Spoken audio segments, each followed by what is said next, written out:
Everyone's seen a tank before, but almost no one has seen a tank float. Not hover, not wade, not partially submerge with a snorkel sticking out the top like some kind of desperate engineering afterthought. Actually float. On open water, in the English Channel, in the middle of a full-scale amphibious invasion. And yet, on the morning of June 6, 1944, that is exactly what happened. Dozens of Sherman tanks bobbing in the Atlantic swell, wrapped in canvas screens that looked like they belonged on a children's inflatable pool toy, heading toward the beaches of Normandy, with the weight of the entire Allied war effort riding on their treads. The moment you first hear about this, the reaction is always the same.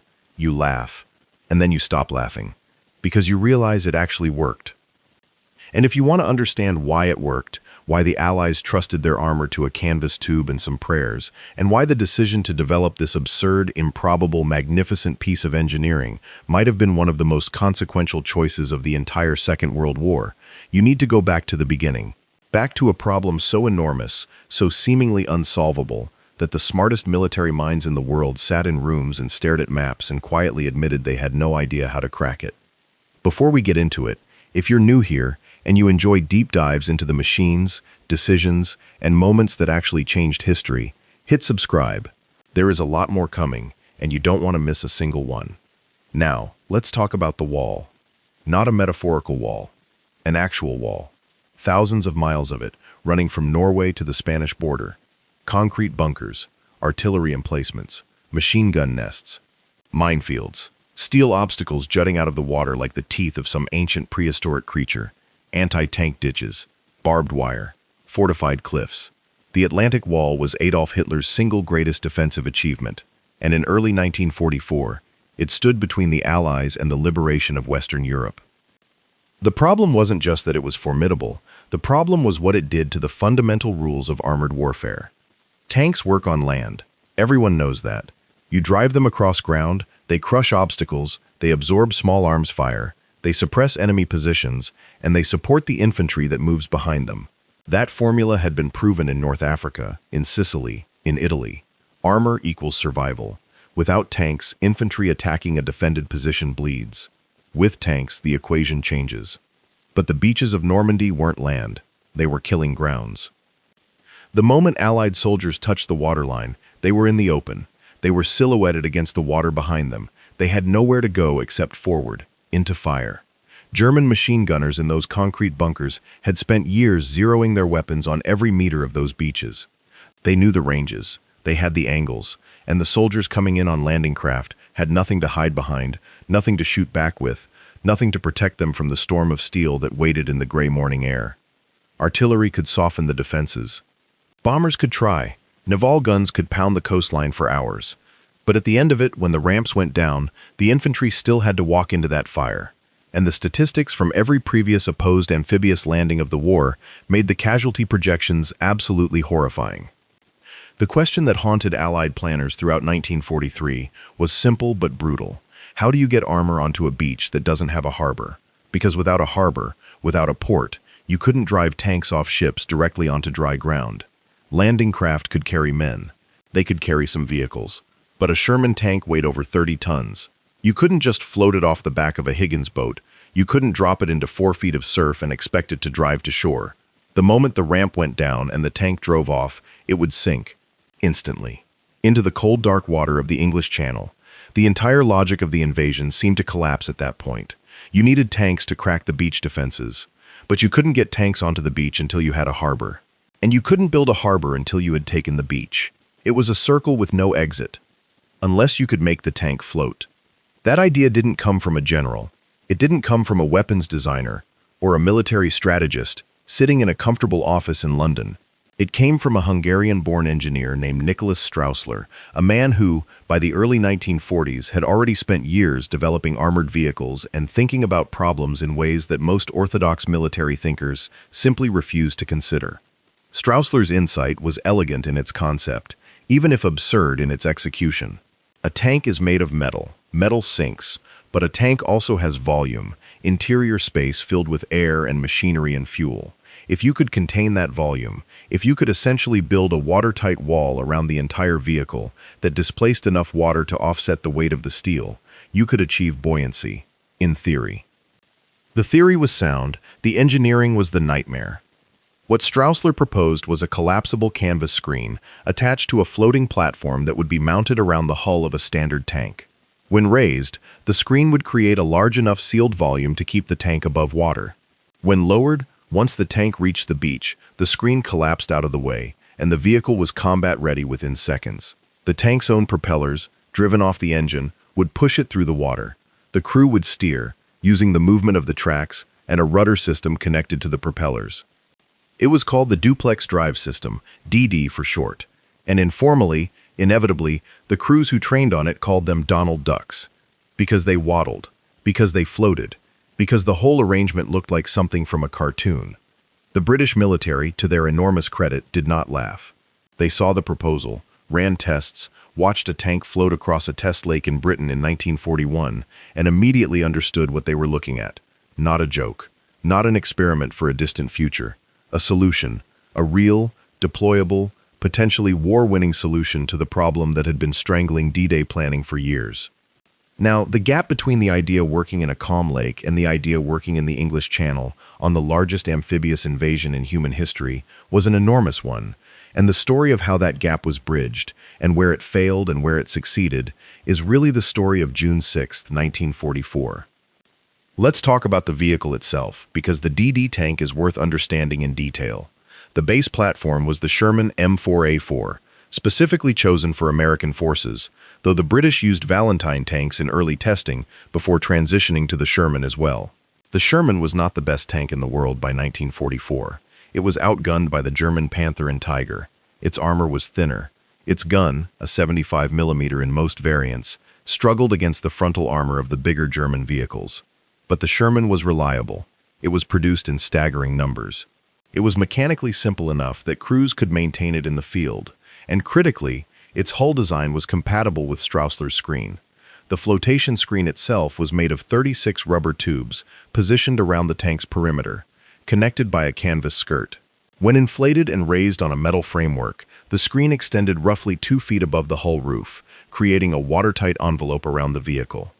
The whole assembly folded flat when not in use, and when deployed on water, from a distance, the tank essentially disappeared inside this canvas tube.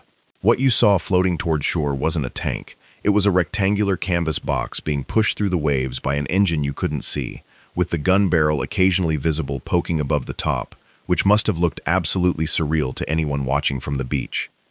The propulsion system used 2 small propellers at the rear of the hull, driven off the tank's main engine through a transfer case. Speed in calm water was roughly 4 to 5 knots.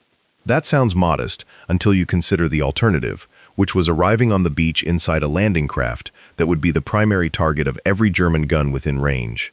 In the water, the DD tanks were spread out, harder to target, and could approach alongside the landing craft rather than in them. The crew compartment during the water phase was its own particular kind of terror. The tank commander typically stood with his head and shoulders above the canvas screen to navigate. He could see the shore, see the waves, gauge his position. The driver operated the tracks and the 2 propeller levers. The rest of the crew sat inside the hull, which now had a new and very specific danger added to all the usual ones. If the screen was breached, if a wave came over the top, if anything went wrong, the tank would sink in seconds. There was no escape hatch underwater. The crew had a small amount of time to get out through the top, and training on exactly this scenario, what to do when your tank starts sinking, was a critical part of DD tank crew preparation. Escape training wasn't theoretical. Crews practiced it repeatedly, learning to get out through the commander's hatch as water rushed in, learning to not panic in cold, dark water with a sinking tank below them, learning to inflate a life belt and wait for rescue while other tanks and landing craft passed over their position. It was a brutal and sobering part of the training program, and the men who went through it understood clearly what they had signed up for. The question of whether any of them truly believed in the concept is worth examining, because the history of war is full of soldiers told to rely on equipment that eventually betrayed them. But the accounts from DD tank crews who trained extensively throughout 1943 and early 1944 consistently tell a different story. Once you'd seen the thing float, once you'd crossed a bay or a calm inlet in the vehicle and felt it hold, once you'd driven out of the surf and immediately operated the cannon, the concept clicked. It was crazy, but it worked. And in the world these men inhabited, Crazy things that worked were worth more than sensible things that didn't. Training took place across numerous sites in Britain, most notably in Scotland at locations around the Firth of Forth, and in southern England at Studland Bay and Dorset, which offered conditions somewhat similar to what would be encountered on the Normandy coast. These exercises were not gentle. Men died in training accidents as tanks swamped and sank before crews could escape. Equipment was lost. The winter waters of the British coast in 1943 are not forgiving environments for what was essentially a canvas boat powered by a tank engine. But the doctrine was being built alongside the machine. The question wasn't just whether the DD tank could float, it was how to deploy it effectively. How far from shore should the tanks be launched? Too far, and the crossing time extended, increasing exposure to wave swamping and to enemy fire once the canvas screens were visible. Too close, and the advantage of arriving simultaneously with or ahead of the infantry was lost. What was the wave height threshold beyond which launching was suicidal? How should the tanks orient themselves during the water crossing? How should they transition from nautical navigation to land combat in the shortest possible time? These questions were worked through over months of training, and the answers became doctrine. The general plan for Overlord called for the DD tanks to be launched roughly 5,000 yards from the beach, which would give them a crossing time of around 30 to 40 minutes depending on conditions. They would arrive just ahead of or alongside the first waves of infantry. The moment a tank's tracks touched the bottom, the driver would accelerate, the screen would be dropped using the explosive bolts that held the framework in place, and within seconds the vehicle would be in action. The Allied plan called for DD tanks on several of the 5 landing beaches, but the most dramatic and consequential deployments were at Utah and Omaha, the 2 American beaches, and at Gold, Juno, and Sword, the British and Canadian sectors. The story of what happened at each of those beaches on the morning of June 6th is the story of the fine line between genius and catastrophe, between doctrine and reality, between a plan made in England and the cold, brutal truth of the English Channel in early June. Let's start where the DD tank succeeded most dramatically, Utah Beach. The westernmost of the American landing zones, Utah was in many ways the least heavily defended of the 5 beaches. The terrain behind it was low and marshy, which had convinced some German commanders that a major landing there was unlikely. The beach itself had fewer obstacles than Omaha, and the fortifications, while real and dangerous, were not as concentrated. Utah would still be a fight, but by the standards of what was about to happen at Omaha, it would be a different kind of fight entirely. The 70th Tank Battalion was assigned the DD tanks for Utah. Their launch went according to plan. The sea conditions in the Utah sector were somewhat more protected, partly because the Cotentin Peninsula offered a degree of shelter from the worst of the channel weather. The tanks were launched from their LCTs, landing craft tanks, at the prescribed distance, the screens deployed correctly, and the vehicles began their crossing. 28 of the 32 DD Shermans assigned to Utah made it to the beach. 4 were lost to swamping during the crossing, which, given the conditions and the circumstances, represented an extraordinary success rate. When those tanks climbed out of the surf onto Utah Beach, they were almost immediately in action. They suppressed German gun positions that would otherwise have been tearing apart the infantry coming in behind them. They moved along the waterline, drawing fire that would otherwise have gone into men on foot. They provided the mobile armored shock that the entire theory had promised. The infantry casualties at Utah, while real and painful, were dramatically lower than what planners had feared. The combination of the DD tanks arriving on time and intact, the relatively favorable terrain, and some degree of tactical surprise at the exact landing location contributed to a situation where Utah became, by D-Day standards, almost a success story. The men who landed there still faced death, still faced bullets and mines and barbed wire. But the armor was there with them, the armor showed up, and the difference it made was immediate and measurable. Now go 20 miles east, down the Normandy coast to Omaha Beach. Omaha is where the word catastrophe becomes inadequate.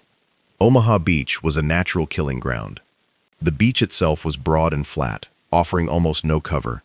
Behind it rose bluffs, steep wooded heights that gave German defenders a commanding view of every inch of sand below. The defenses at Omaha were among the strongest on the entire Atlantic Wall, partly because the area had been reinforced in the weeks before D-Day. The German 352nd Infantry Division, a veteran formation, had moved into the sector and was holding positions that Allied intelligence had not fully identified. The planners sending men into Omaha believed they were facing a static coastal battalion. The reality was significantly more dangerous. The 741st and 743rd Tank Battalions were assigned the DD tanks for Omaha, and here, everything went wrong. Not through incompetence, not through cowardice, not through any single catastrophic decision, but through the compounding interaction of weather, distance, wave height, and the simple physics of a canvas box in a Force 4 sea. The conditions off Omaha on the morning of June 6th were brutal. The waves were running between 3 and 6 feet, significantly higher than the conditions at Utah. The swell was unpredictable, the wind was cutting, and the launching decision for the 741st Tank Battalion was made at a distance of nearly 6,000 yards from the beach, further than the planned range, partly because of the intensity of German fire on the landing craft. The tanks went in, the screens went up, and the sea took them. Out of 29 DD tanks launched by the 741st, 27 sank before reaching the beach. Some foundered almost immediately as waves broke over the canvas screens. Others made it a few hundred yards before the water overwhelmed the flotation system. Crews scrambled to escape as their vehicles disappeared beneath the surface. Some made it, many did not. The cold gray water of the channel, 4 to 5 degrees in early June, was as lethal as the bullets waiting on shore. The 743rd Tank Battalion, seeing what was happening, made a different call. Their commanding officer, watching the 741st disappear, ordered his tanks not to be launched. Instead, the LCTs drove directly toward the beach and dropped their ramps as close to the waterline as they could manage. The tanks drove out directly onto the sand, taking fire from the moment they were visible, but arriving on land rather than dying in the water.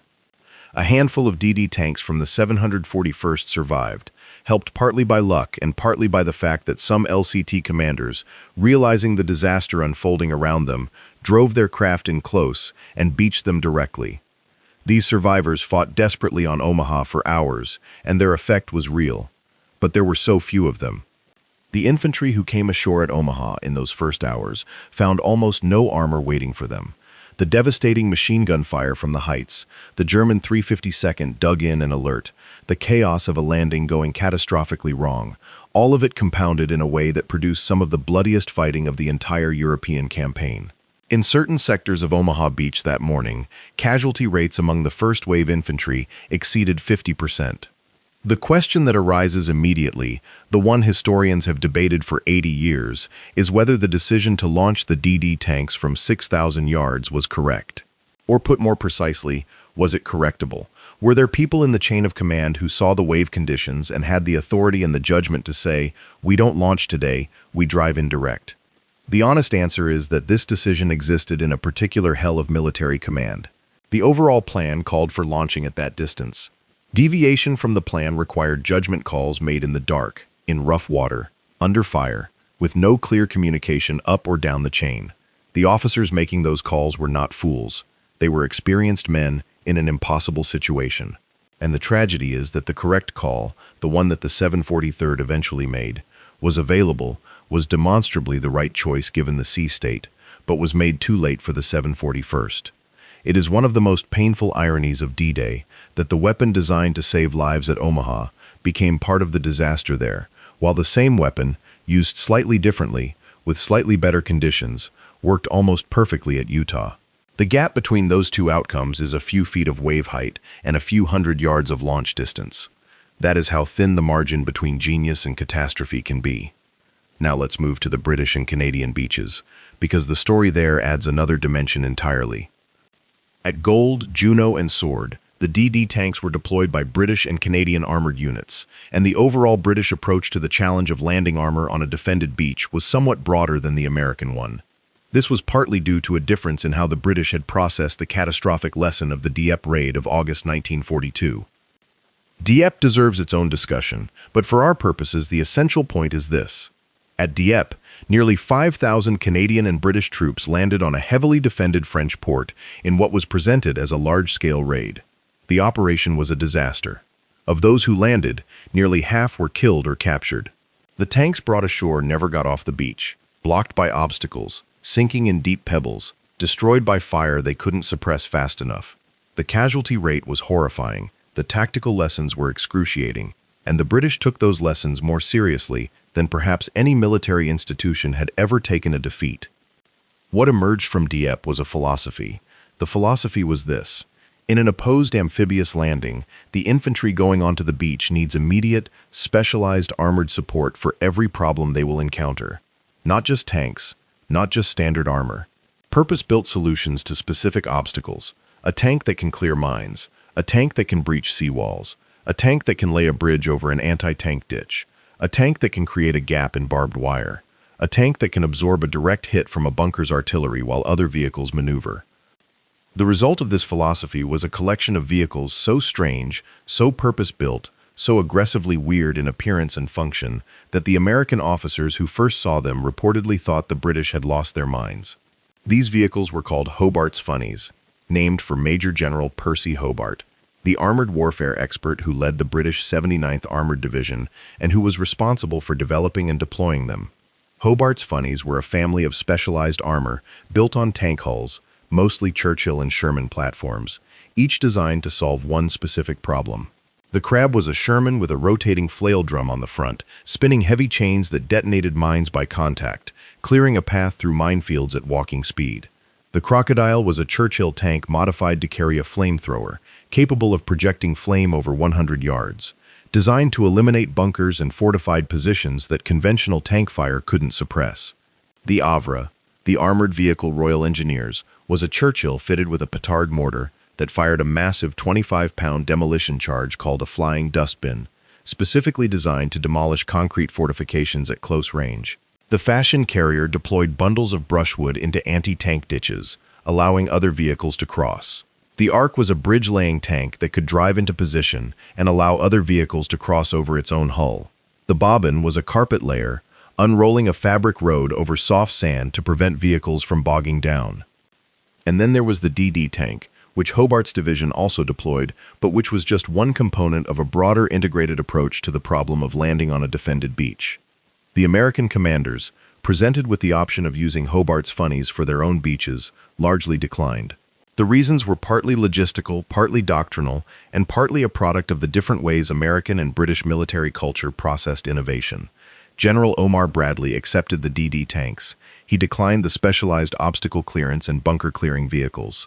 Whether that decision contributed to the catastrophe at Omaha is one of the most enduring what-if debates in the entire history of the campaign. On the British beaches, the Funnies went in alongside the DD tanks, and the difference was visible immediately.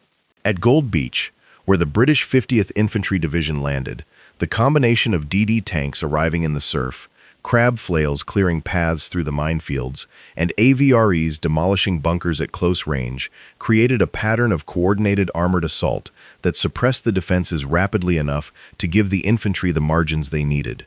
Casualties were significant, but not catastrophic. The beach was cleared. The advance inland began relatively quickly. At Juno, the Canadian beaches, the situation was more complex. The DD tanks of the 1st Hussars and Fort Garry Horse encountered heavier surf conditions than anticipated, and several tanks were launched at close range or driven directly ashore from the LCTs in a manner similar to what happened at Omaha. But the specialized armor of the 79th Division was also present, and the combination worked. Juno saw brutal fighting in the initial minutes, with casualties in certain sectors running very high. But again, the beach was taken. At Sword, the easternmost British beach, the DD tanks of the Staffordshire Yeomanry arrived largely intact and immediately in action. The combination of their fire support and the specialized vehicles clearing specific obstacles allowed the infantry to move off the beach and begin advancing toward their objectives faster than any of the Omaha scenarios allowed. The comparison between the British beaches and Omaha is not a simple one, and historians rightly caution against drawing too clean a lesson from it. The German defenses on the British beaches were different from Omaha. The terrain was different. The specific units holding those positions varied in quality and strength. Many factors contributed to the comparative outcomes, but the presence of integrated specialized armor alongside the DD tanks on the British beaches and its near-total absence on Omaha is a variable that keeps appearing in every serious analysis of why D-Day went the way it did. Let's go back to the machine itself for a moment, because the engineering details matter in a way that isn't always appreciated in the historical summaries. The canvas screen on the DD tank was not just a piece of inflatable rubber. It was a precision-engineered system that had to meet contradictory requirements simultaneously. It had to be light enough not to affect the tank's mobility on land once lowered. It had to be strong enough to withstand the pressure of channel water and waves. It had to deploy rapidly from a fully collapsed position. It had to seal tightly against the hull. It had to support its own structural framework, the metal struts that held the screen upright, without losing rigidity in wave action. And it had to be collapsible in seconds when the tank reached land, because a tank with a raised canvas screen cannot fight. The screen blocks the traverse of the gun. It restricts the commander's visibility. It has to come down before anything else can happen. The explosive bolts used to release the screen were a critical piece of this system. The driver could trigger them from inside the hull, and the framework would collapse outward, the screen dropping away, the gun immediately free to traverse and fire. In testing, this sequence took under 10 seconds. In the chaos of an actual landing, with water still streaming off the hull and bullets hitting the metal around them, experienced crews could still make it happen in under 15 seconds. The two propellers at the rear of the hull were driven by a power takeoff from the main engine, and the crew could adjust thrust between the two to steer. This sounds straightforward, but in practice, in open water, steering a 30-ton tank using differential thrust from two small propellers in a crosswind and a swell was a skill that required real training. Crews that had done dozens of practice crossings developed an intuitive feel for it. The tanks that swamped at Omaha were not crewed by incompetent or untrained men. They were victims of conditions that exceeded the engineering limits of the system. That distinction matters. The DD tank was not a failure. It was a system designed to operate within specific environmental parameters. At Utah and on the British beaches, conditions were within those parameters, and it worked. At Omaha, conditions exceeded them, and the decision to launch anyway was the catastrophic variable, not the vehicle itself. The surviving DD tanks that fought on Normandy's beaches on June 6th had combat lives that lasted far beyond that single morning. The concept did not die with the Channel crossing. As Allied forces pushed inland through Normandy, through the hedgerow country of the Bocage, through the towns and rivers of northern France, the specialized armor concepts that had proven their value on the beaches continued to develop. River crossings became the new challenge. Normandy is cut by multiple rivers, and as the Allied advance moved east and then north, each river presented its own version of the D-Day problem. You need armor on the far bank before the infantry crosses, or the infantry gets torn apart by defenders on the high ground. The DD tank concept transferred directly to this problem. The Rhine crossing in March 1945, one of the largest opposed river crossings in history, used DD tanks precisely because they had proven their worth in the surf off Normandy the previous June. At the Rhine, the conditions were different, but the principle was identical. Get armor into the water, get it across, get it ashore before the defenders have established a killing zone. The river was fast and cold and under fire, and the DD tanks that went in were crewed by men who had learned the lessons of D-Day and trained against the failure modes that had cost the 741st so dearly. The Rhine crossing was not without loss, but it was not Omaha. The machine had been refined, the doctrine had been tightened, the crews had learned. There's a broader historical argument to be made here about the nature of military innovation, and the DD tank sits at its center in an instructive way. Military innovation is usually presented as a story of visionaries overcoming bureaucratic resistance. Someone has an idea. The generals say no. The war proves the idea was right. It's a clean narrative with heroes and villains and a satisfying resolution. The DD tank story is more complicated and ultimately more interesting than that version. The DD tank was adopted rapidly. From Straussler's 1941 demonstration to deployment on D-Day is roughly 3 years, which in the context of a weapons development program is not slow. It was trialed, tested, crewed, trained, produced in quantity, and integrated into one of the most complex operational plans in military history. The British military machine, often caricatured as conservative and tradition-bound, moved with genuine speed on this concept. But the adoption was not uniform. The American decision to take the DD tank, but decline the full suite of Hobart's funnies, reflects a different institutional culture, one that valued simplicity, standardization, and the logistical advantages of not adding yet another specialized vehicle to an already overwhelmed supply chain. That decision was not irrational. It was made by competent men with real constraints.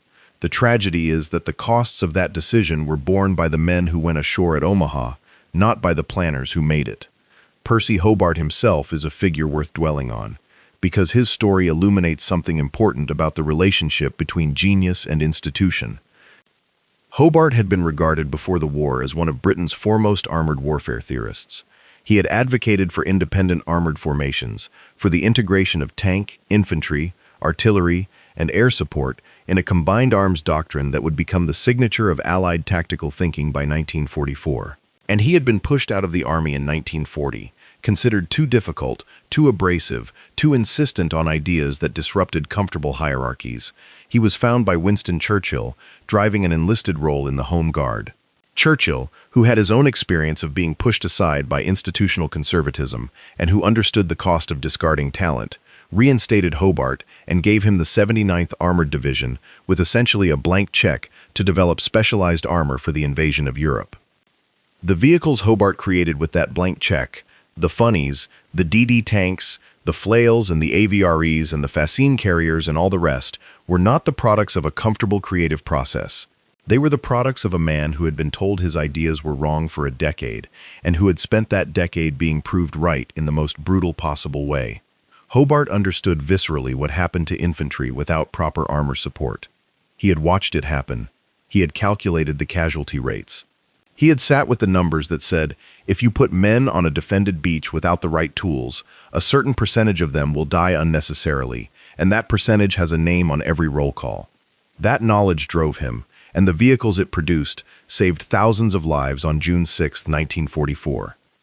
The mechanics of how the DD tank system was actually transported to the beach are also worth understanding, because the landing craft integration was its own engineering challenge. The standard carrier for DD tanks was the LCT, Landing Craft Tank, a flat-bottomed vessel with a bow ramp designed to allow vehicles to drive directly onto beaches. The LCT was a workhouse of amphibious warfare, capable of carrying between 3 and 10 tanks depending on the variant, and capable of operations in the relatively sheltered waters of river estuaries and coastal bays. In the open English Channel in early June, the LCT was operating at the outer edge of its designed environment. The DD tanks were loaded with their screens already attached and folded flat. During the approach, crews would move to action stations, inflate the rubber tube perimeter, raise the framework, and check the seal. The actual launch was a moment of commitment.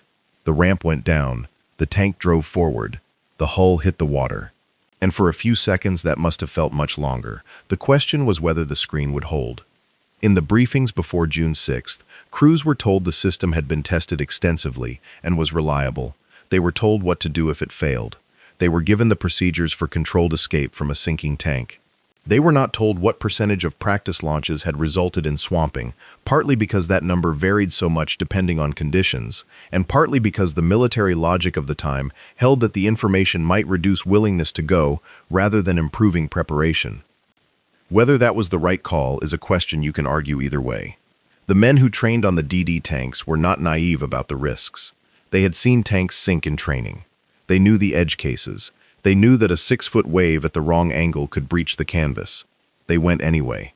That combination of knowledge, risk acceptance, and professional commitment to the mission is one of the qualities that makes the story of DD tank crews genuinely extraordinary.